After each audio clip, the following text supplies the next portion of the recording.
Yo, it's too many, yo, it's too many lies. Look in my eyes, they know I'm the truth. Knocking them down every time I step in the booth. We ain't gotta lie, they know we the vibe, we living in proof. It's young, conscious, shoot my life a movie, I live in a spoof. Ain't no sticking around, I'm on the move, I'm checking the dudes. Yeah, it's only us two, so you know we copping that coupe. We on the roof, smoking dope, look at the view. Yeah, we used to chill on the stoop, now we out here breaking the news. It ain't shit you. Alright, y'all, so we've been having a lot of disinformation, especially with it seeming like this whole fucking country is aiming at us. So here goes some help. How the Digital Green Book is helping counter black misinformation online. And by the way, I don't mention this, but I am always on Sunday and Wednesday at 6:30. So if you don't see me, you can go to my channel and I will be live. I promise you. If you have Discord, I have a Discord channel. I will put it in there too, because I'm tired of losing people because they couldn't find me. And I notice when I lose people, believe me, I still think about the ones that have like disappeared on me. So anyways, back to this. The Digital Green Book serves as a modern guide for black communities to navigate the internet. It is inspired by the original Green Book from the 1930s, which helped black travelers find safe spaces. The platform offers tools to identify online manipulation and misinformation. It includes resources to protect black children from harmful digital content. There is a focus on amplifying black-owned media and businesses. The Digital Green Book aims to enhance digital literacy among users. Reports indicate that black users encounter disinformation at a rate 2.7 times higher than general population. Approximately 42% of social media traffic consists of bots that manipulate conversation and algorithms. Esosa Osa, I'm not joking, founder of Onyx Impact, emphasizes the need for black communities to access accurate information for informed decision making. The initiative is described as a centralized resource to combat digital manipulation and protect vulnerable users. The Digital Green Book is not just an app, it also features accessible websites and an AI fact-checking tool. OSA likens it to a guidebook combined with AI tools similar to ChatGPT. So there you go. And I need y'all to remember that. It is called the Digital Green Book. If you got an Android, go to the Play Store. If you got an iPhone, go to the Apple Store. If you got another phone, I don't know what to tell you. Go to the Google Store. But all I'm telling you is check this out, the Digital Green Book. I'm going to download it tonight because I do not need any more disinformation. And the sad thing about it is it looks like we are forced to repeat our fucking past. Excuse me. I'm so sorry. Had to breathe. Woosah. Woosah. But now it's time for some black history for y'all.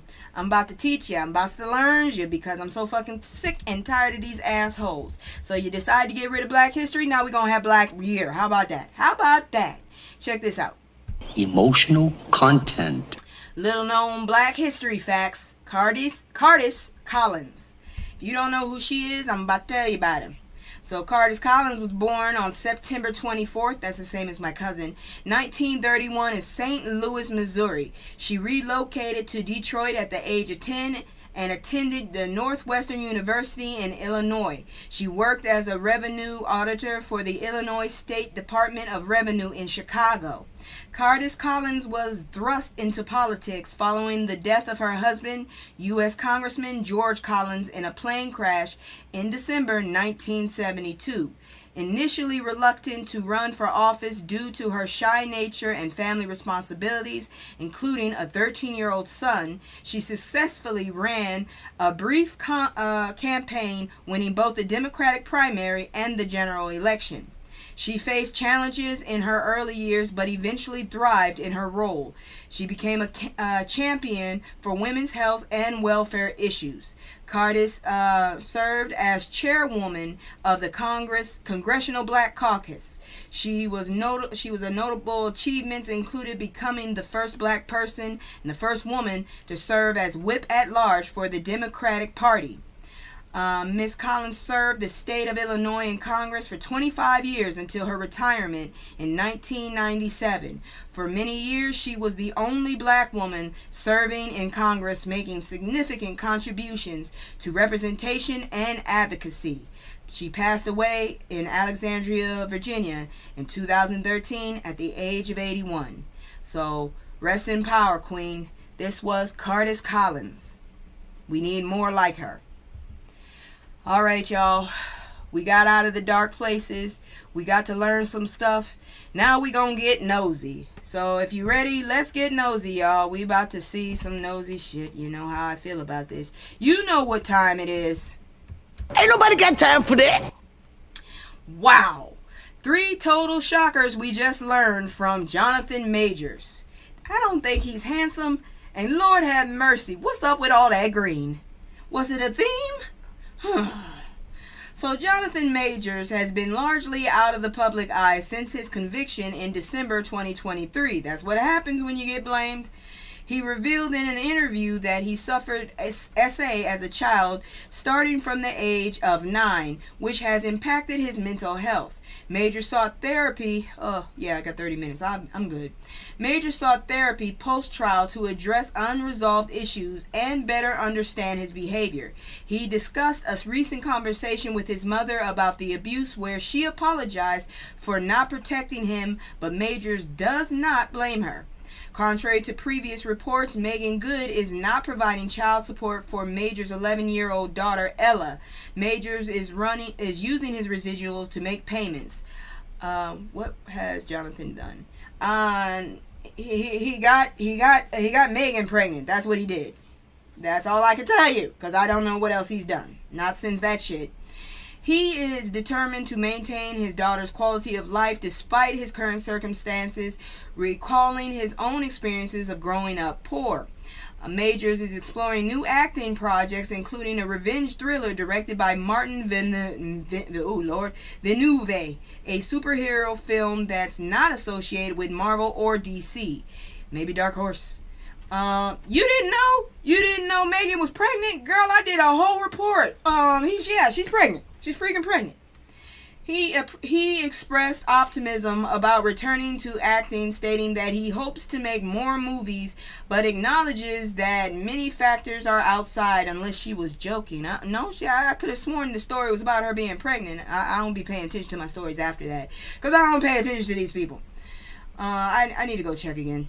To make movies, but acknowledges that many factors outside his control. Majors highlighted the difficulty finding work within the constraints of his current notoriety. Well, that's what happens when you're a black man and you get accused of anything by somebody. That's what happens. I'm shocked she got pregnant and with him. I'm shocked too with him. But she did say, because I remember the story, she was talking about how her sister got pregnant and she was so scared of pregnancy, but in her later years she is embracing it, because I was shocked as hell. But most of the time when I do these stories, I have anxiety, so I be high, so I forget what the hell I report. That's why I tell y'all it's very candid. That's all I can say. But anyways, here we go. We still in this bullshit. Ain't nobody got time for that. Kanye West claims he's ready to go to war with Kim Kardashian, but he might be right this time. Kanye West, now called Ye, expressed his grievance. I'm not calling him that. I'm calling him Nacho. Grievances on his Twitter account regarding his trade. Oh, so he still got Twitter. Oh, I thought he got rid of that. Anyways, trademark issues related to his daughter Northwest. They need their ass whooped. He issued threats of going to war over the ownership of trademarks. West released a new song titled Lonely Road Still Go to Sunshine. I've never heard of it. Which features the Diddler and his son Christian Kang Combs. Oh, yeah. Despite Kardashian's attempts to stop the song's release, West posted it on social media. Kardashian reportedly made numerous attempts to prevent the song's release, including sending legal cease and desist notices. She sought an emergency hearing with a mediator and a judge, alleging West did not attend the hearing. West shared screenshots of conversation with Kardashian. Why are we always in their business? I never asked to be in the middle of their mess. Discussing the trademark of North's name, Kardashian stated that they have previously agreed that she would trademark their children's names to protect them from being exploited. But don't you exploit their names? West's response to Kardashian's claims included a threat of public fallout if changes to the trademark were not made. This is ridiculous. He emphasized the gravity of the situation by stating, "You're going to have to unalive me if his demands are not met." You know what he said.